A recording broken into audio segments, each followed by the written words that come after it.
Hi there, this is Mike Gales for Everlast Nutrition, and in this video we're going to take a look at one set of tricep dips on a bench. This is a great exercise whose main focus will be your triceps, which is the main muscle on the back of your arm.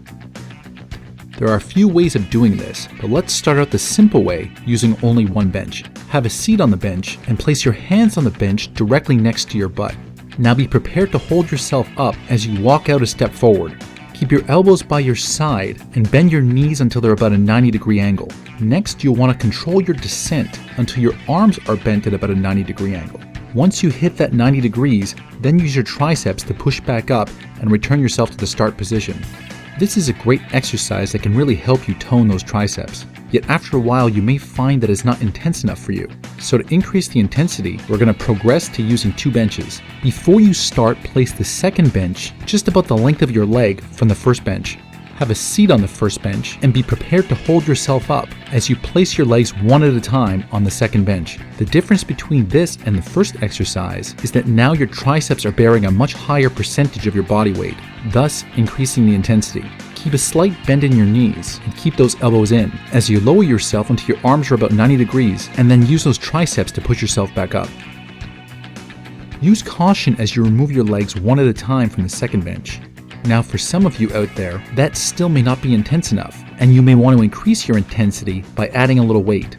Have the weights on the bench next to you before you sit down.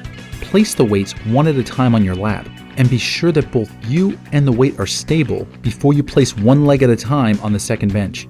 Once you feel comfortable, you can commence with the exercise. Remember to keep a slight bend in your knees and keep those elbows in. Keep control of both you and the weights as you descend to that 90-degree angle with your arms. And don't forget to breathe. Exhale as you contract and use those triceps to push yourself back up. Now that you are done, many people have a problem putting the weights back when they're all alone. Sure, if you had a spotter, he can remove the weights. But if you're all by your lonesome, here are two methods to do it. One, you do the same thing as you did without the weight. Just use caution as you put one foot on the floor at a time, and then once both feet are on the floor, you can use one arm to place the weights on the bench next to you.